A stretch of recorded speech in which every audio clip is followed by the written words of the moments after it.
Bonjour les codeurs.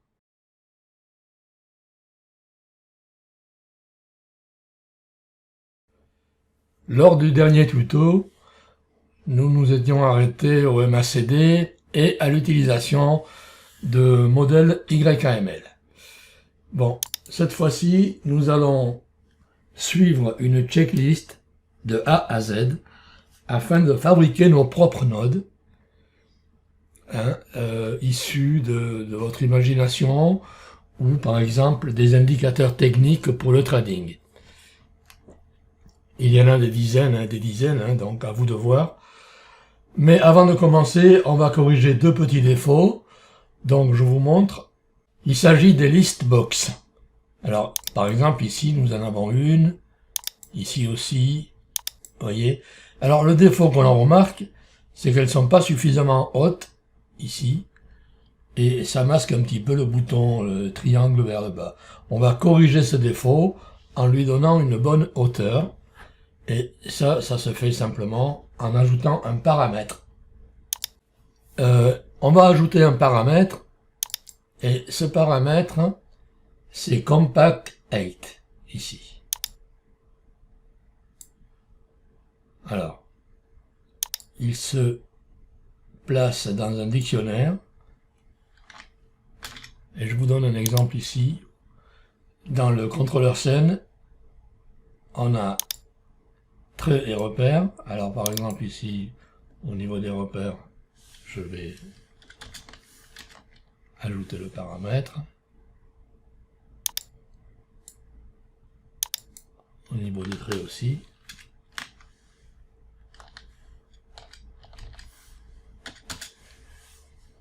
On va faire de même ici.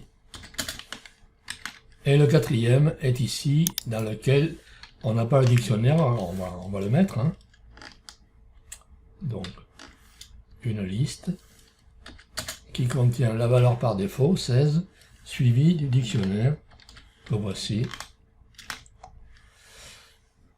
On teste. Je relance. Et maintenant, ici, on va regarder les 4 listes qui sont là. Le format est correct. Voilà. Problème corrigé. Alors, il vous appartient d'explorer tous les nodes un par un, par exemple ici, et de repérer où se trouvent les spinbox, par exemple ici. Ici, il y en a également un, etc. Vous voyez? Et voilà. Et donc de corriger sur tout le projet. Deuxième problème, c'est les couleurs. Depuis que nous avons modifié les couleurs, en ajoutant la couche alpha, c'est-à-dire la transparence, il est apparu un bug que je vous montre ici. Par exemple, la sortie est par défaut comme ceci, bleu. On va la mettre en jaune, par exemple. OK. Et on s'aperçoit que les sockets passent bien en jaune, aussi bien celui-ci que celui-ci. Mais la couleur de l'edge n'est pas conforme, elle est mauve. Donc ceci est un bug, on va le corriger. Ce bug est dû à une incompatibilité de format entre deux grands standards qui sont Python et Qcolor de PQT. Et nous utilisons les deux. Alors, il va falloir faire une conversion de l'un à l'autre.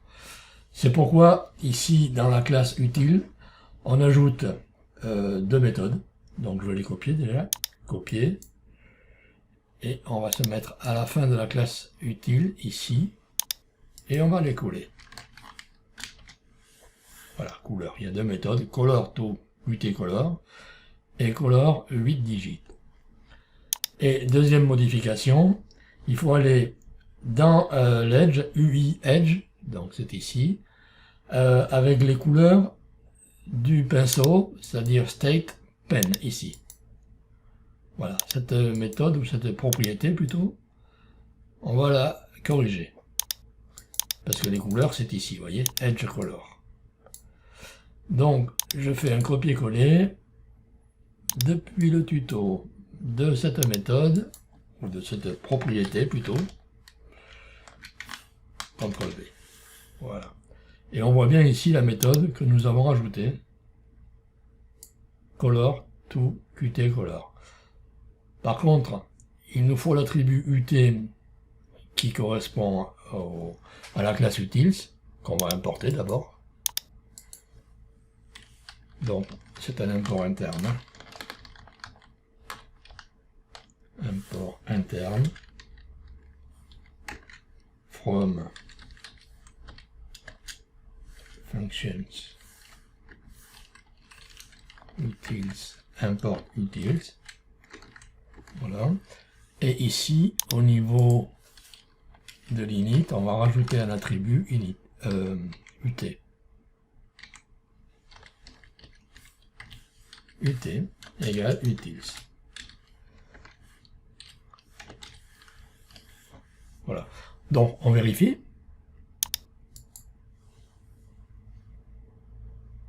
Alors, déjà, il est jaune. Mais bon, on va changer. On va prendre n'importe laquelle, celle-ci. Voilà, ça fonctionne. Hein.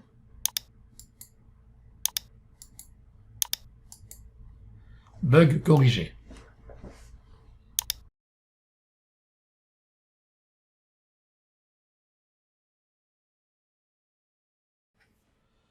Pour créer un nouveau node, nous allons suivre le tuto pas à pas.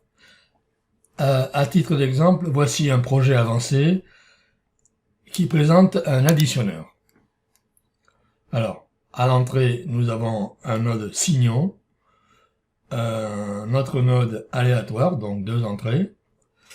L'additionneur est ici au milieu, et sa sortie est affichée. Voilà.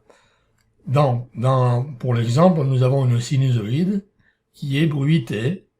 Effectivement, ici, on a le sinus, et ici, on a un signal aléatoire, dont les niveaux sont réglés ici par les coefficients. Donc, le sinus coefficient 1 et le signal aléatoire coefficient 0,4.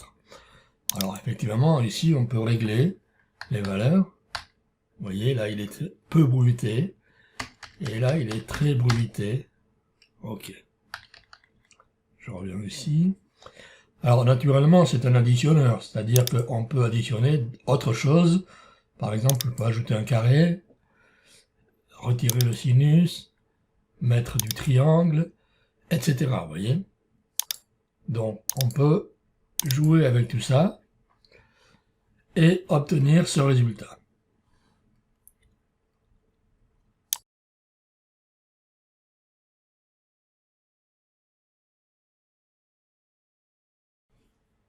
Avant de commencer, nous allons copier la checklist dans le dossier Node. C'est un fichier qui s'appelle checklist.py et qui est donc ici, copié depuis le tuto. Voilà. Alors, vous remarquez dans ce fichier des cases à cocher sur la droite. Voilà. Donc, il est conseillé d'imprimer la partie checklist, c'est-à-dire jusqu'ici, jusqu'à ce trait. Vous imprimez cette partie, et même si possible, depuis Windows, vous rendez ce fichier en lecture seule. Bien. Donc, la première chose à faire est de décrire le nouveau node que nous allons créer. Et là, vous utilisez tous les moyens à votre disposition. Feuille de papier avec un crayon, un éditeur de texte, peu importe. Et vous pouvez même faire ce travail à plusieurs. Hein.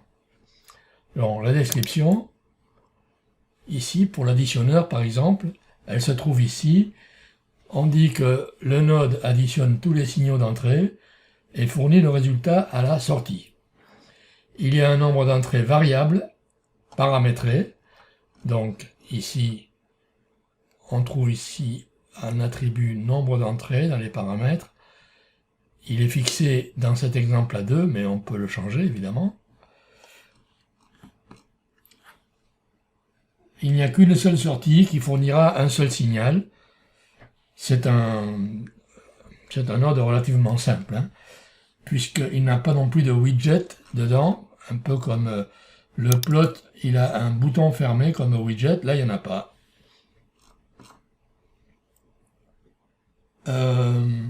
Donc, chaque entrée apportera un ou plusieurs signaux, évidemment.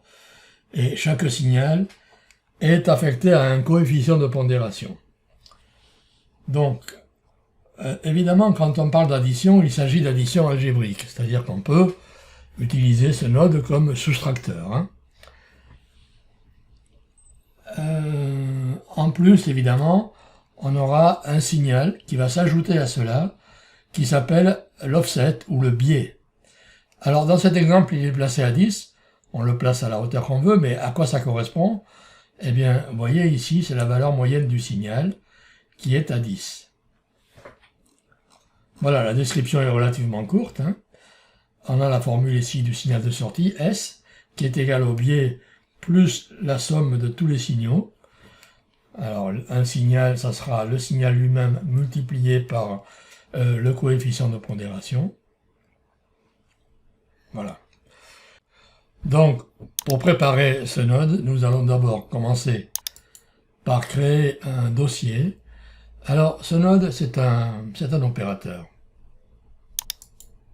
Donc, dans le dossier opérateur, on va créer un nouveau dossier, directory, que l'on appelle additionneur.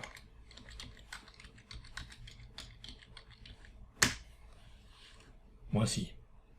Et dans ce dossier additionneur, nous allons y mettre plusieurs fichiers, additionneur seeder YAML, additionneur YAML.py.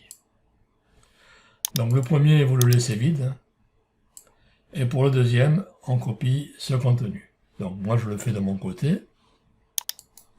Donc voici, les deux fichiers ont été ajoutés ici, additionneur, donc additionneur seeder YAML et additionneur YAML.py. Leur contenu, celui-ci, il est vide. Additionneur seeder YAML. Celui-ci, additionneur YAML.py, donc c'est copié depuis le tuto ici.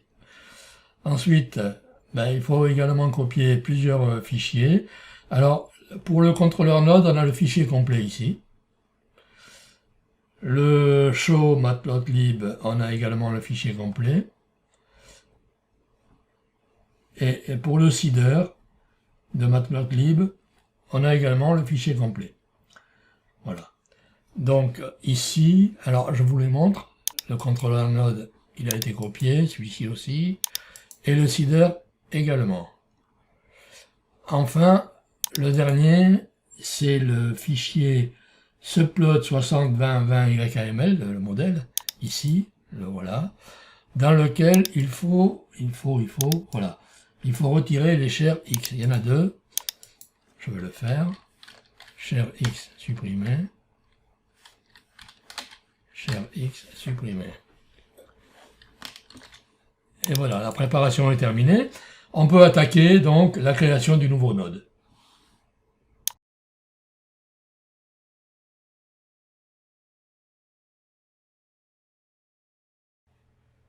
Bien, la première étape consiste à mettre le nouveau node ici dans le docable à gauche, le docable des nodes, dans l'onglet opérateur, ici. Donc, pour ce faire, on doit mettre d'abord un fichier qui est la copie de la checklist. Donc, clic droit, copie, et ici, clic droit, paste. On le renomme additionneur. OK. D'ailleurs, on pourra supprimer toute la partie checklist.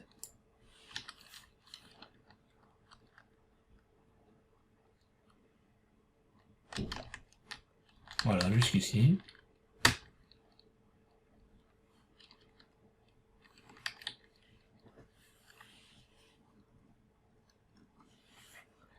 Et deuxième chose, ajouter un fichier qui est une image.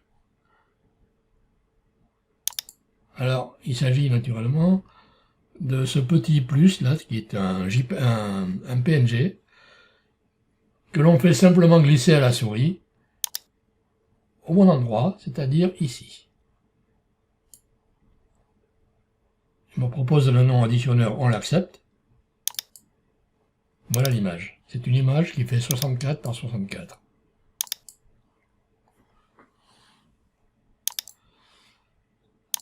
Par conséquent, on va cocher ici au fur et à mesure. Voilà, renseigner le type de node dans init. Alors, faisons-le. Il s'agit du type ADD. Voilà ce que nous avons choisi. Ensuite, au niveau des datas, je vais copier ici, ça sera plus rapide. Des additionneurs. Les datas sont ici. Coller. Additionneur et additionneur.png. Ça c'est fait. On continue. On lance naturellement le poste de contrôle et on devrait avoir l'affichage de l'additionneur directement dans le dockable. Je vérifie. Effectivement, il est bien là. Vous voyez, c'est très simple. Il a suffi simplement de mettre deux fichiers, le PNG et le fichier .py qui contient les datas. Alors, il faut savoir que si vous n'avez pas les datas, ça ne fonctionnera pas. On a un petit défaut, toutefois, qui n'en est pas un, mais bon, je vous le montre, c'est que on a le nom qui est tronqué ici, on voit une ellipse avec 3 petits points. On peut le corriger de 3 façons. D'abord, on ne fait rien, si ça vous convient. Deuxième façon, on peut réduire le nom de façon, comme ici, à ce qu'il rentre entièrement. Et troisième solution, celle que nous choisissons, c'est d'agrandir la cellule où se trouve ce petit dessin, cette icône. Elle fait, pour l'instant, 64 par 64 en pixels. Donc, on peut le faire en consultant le tuto, en recherchant cette méthode qui contient justement cette cellule, ici, qui se trouve dans le doc node, ici, méthode setFlag. Donc, je fais ici méthode setFlag, un copier, et ici un coller. Toute la méthode. Voilà, donc ici on a bien dans les commentaires 80 par 64, et ici 80 par 64. Là aussi. On relance. Voilà, le petit défaut est corrigé. Évidemment, maintenant, il faut agrandir un peu pour les positionner comme on veut. Voilà. Bon, comme ça ira. Et voilà, petit problème corrigé. Déjà, avant d'aller plus loin, on peut constater que le cliquer-glisser fonctionne. Voilà.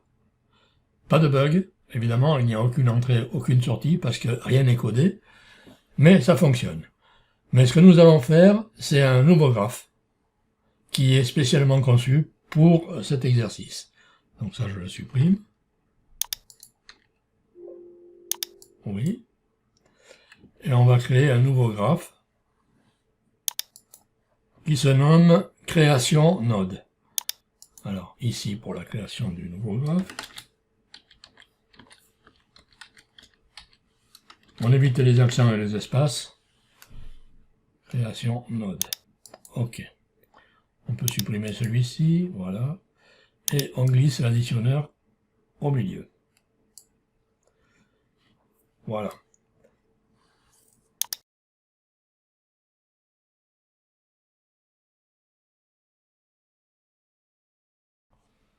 Le nombre d'entrées est paramétrable, alors que le nombre de sorties est fixe. Alors, cela se code au niveau des entrées-sorties, ici. Voilà. Donc, on va décommenter tout ce qui concerne les entrées-sorties. Voilà.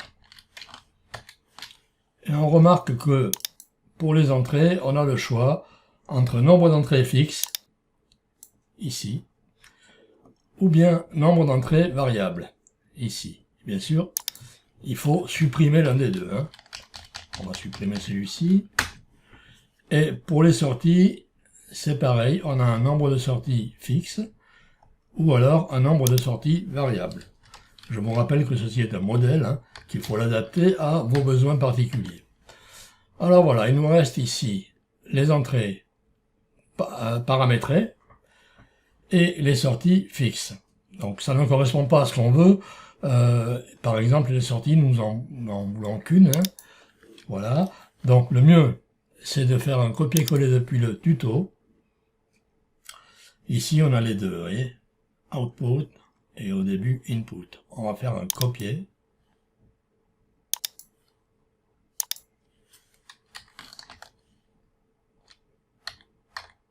Coller. Voilà.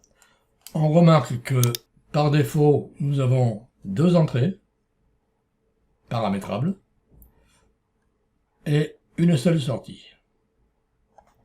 On vérifie.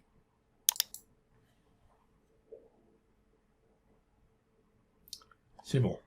On a bien deux entrées et une sortie. Alors, on remarque que les deux entrées ne sont pas ici paramétrables, donc c'est ce que nous allons faire. Alors, si l'on regarde le tuto au début, on va s'attarder sur les points 1 et 2 ici. C'est-à-dire le paramètre qui se trouve ici, nombre d'entrées, et le paramètre qui se trouve ici, offset en sortie, se trouvent respectivement avant et après les couleurs. Donc pour cela, nous devons utiliser deux méthodes différentes qui sont fixed params. Alors, on les trouve ici. Nous avons fixed 0 params pour les paramètres avant les couleurs et fixed params pour les paramètres après les couleurs. Donc, nous faisons ici un copier-coller de ces deux méthodes, fixed 0 param et fixed param. Copier. Je vais enlever tout ça.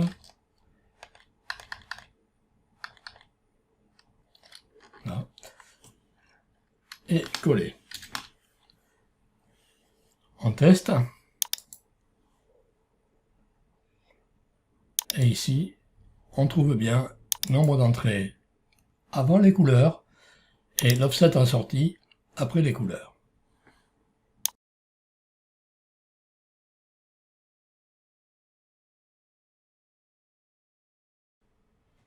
Voyons maintenant les signaux aux entrées-sorties. D'abord, les entrées. Nous allons mettre dans ce graphe deux générateurs.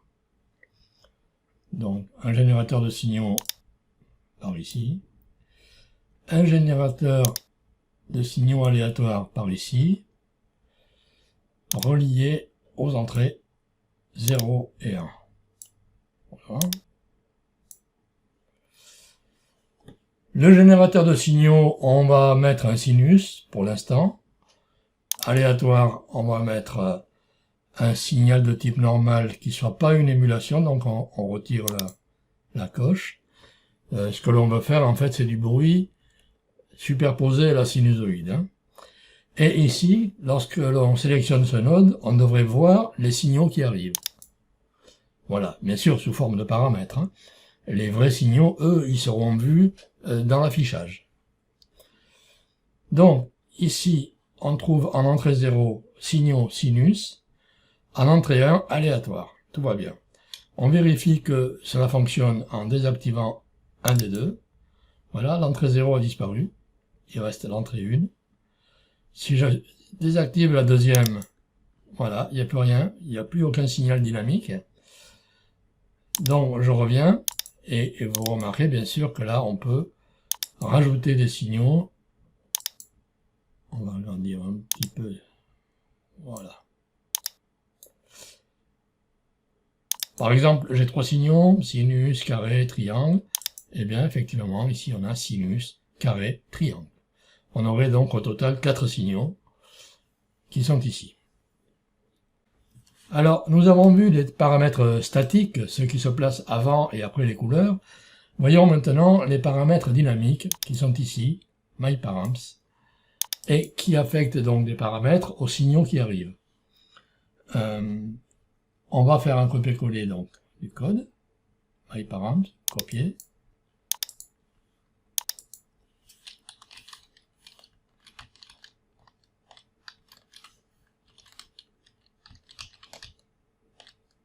Coller. Et on vérifie.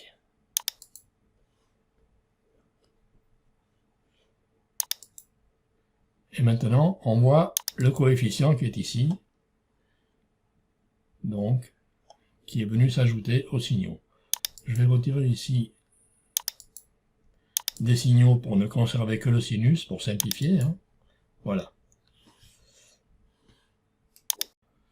Nous allons nous occuper maintenant des signaux à la sortie. Bien. Bon, je vais faire un petit peu de ménage ici en supprimant le bundle params qui est inutile. Ici, on a une ligne en trop. Je la supprime aussi. Voilà. Bien. La méthode qui nous intéresse, c'est MySignals, ici. Cette méthode est très importante et elle est documentée ici avec un tableau de dépendance que je vous conseille de lire et de bien comprendre. Je vais donc sélectionner le code de cette méthode, qui est ici, MySignals, copier. Ici, MySignals, je vais supprimer tout ça. Alors, sélection jusqu'ici, suppression et coller. Voilà. Et on va tester de suite.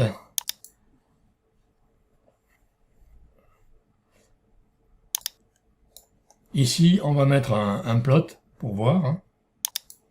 Donc, plot.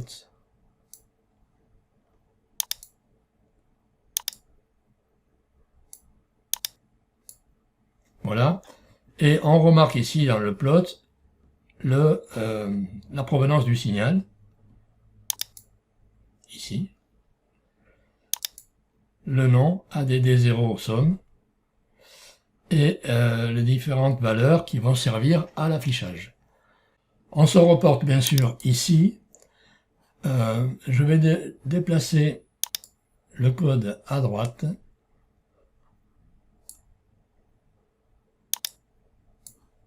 Voilà, pour pouvoir effectuer des comparaisons.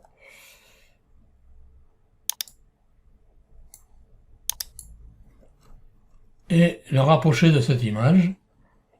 Donc on a ADD0 somme, ça c'est le type ID, ici, type ID, donc ADD, ID c'est 0, donc ADD 0, etc. Somme, on le retrouve ici. La légende somme pondérée est ici. Vous voyez, somme pondérée, etc. Donc penchez-vous là-dessus, c'est très très important. Il faut absolument maîtriser cette partie, c'est la plus importante. Hein, pour pouvoir créer vos propres nodes par la suite. Donc je reviens au code ici pour activer cette méthode refresh. Voilà. Qui permet la prise en compte en direct, en live, du nombre d'entrées. Je vérifie. 2 entrées. Si on modifie, 3 entrées, 4 entrées, etc. Ça fonctionne. Hein. Voilà. On va agrandir parce que... Voilà. Et également, supprimer une classe ici.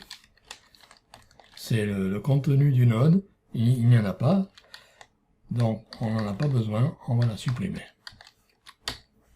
Voilà. Je relance.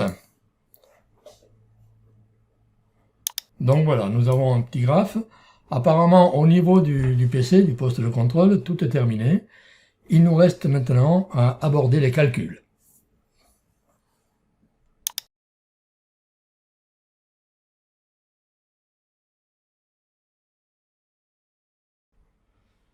Le fichier CTRL Node, ici, contient la classe CTRL Calcul. Alors, dans cette classe, il y a tout le mécanisme de propagation. Je m'explique. La propagation d'abord des demandes, et ensuite la propagation des signaux. Alors, comment ça marche? Le plot, ici, est chargé d'afficher les courbes. Il a besoin pour cela des signaux. Par conséquent, il fait une demande au node en amont, et quand je dis au node en amont, c'est au pluriel, il peut y avoir plusieurs entrées. Ensuite, ce node en amont, pour faire ses calculs, il a besoin des signaux de ces nodes en amont, etc. Donc il y a une propagation vers l'amont.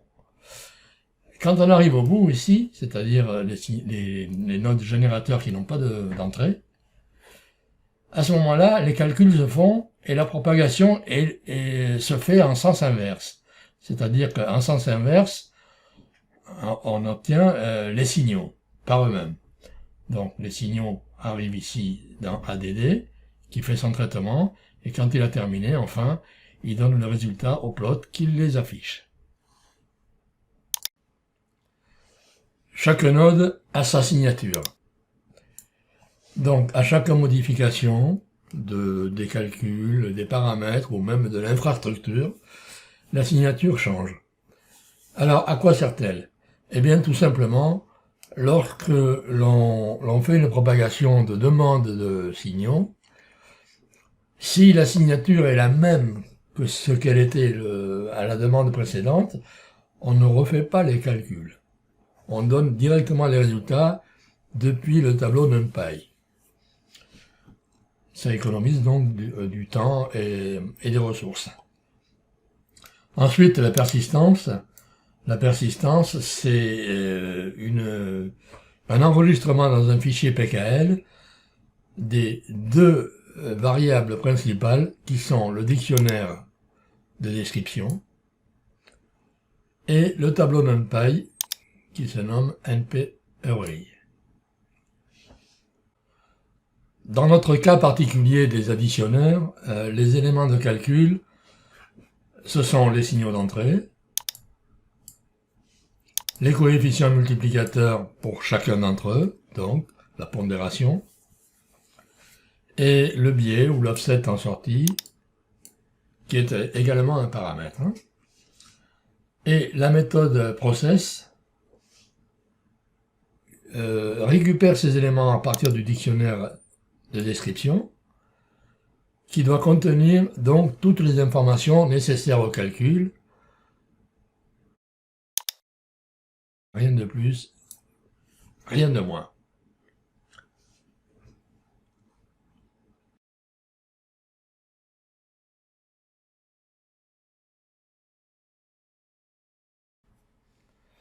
Passons à la pratique en mettant en application ce que nous avons vu sur notre additionneur. Alors, premièrement, on vérifie qu'à la fin de matplotlib.py, show matplotlib.py, on a bien le lancement correct. Alors, show matplotlib, le code de lancement, il est ici. Voilà. On a bien ici le nom du graphe, et ici l'identifiant du plot. Je vérifie.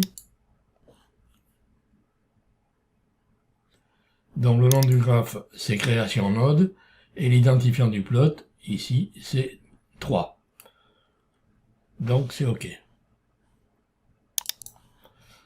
Ensuite, on vérifie que les deux méthodes process et deskSignal, qui sont ici, sont bien appelées à chaque fois, avec un print ici, et l'affichage du dictionnaire ODDesc ici.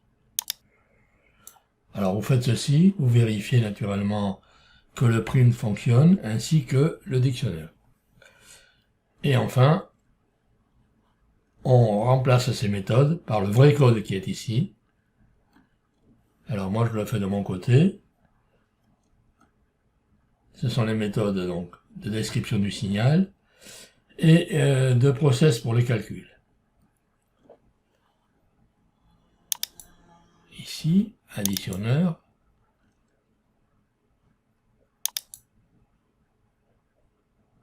signal et process. Et je teste.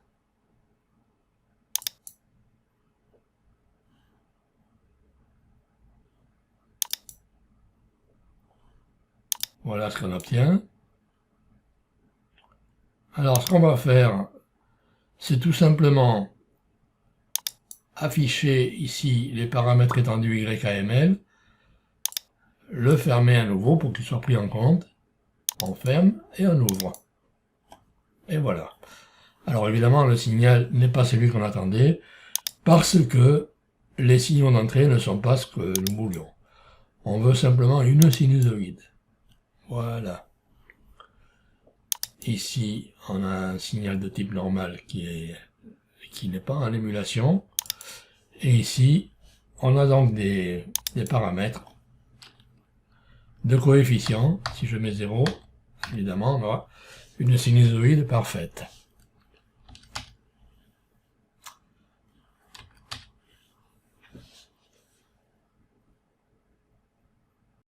Je vous remercie de votre attention.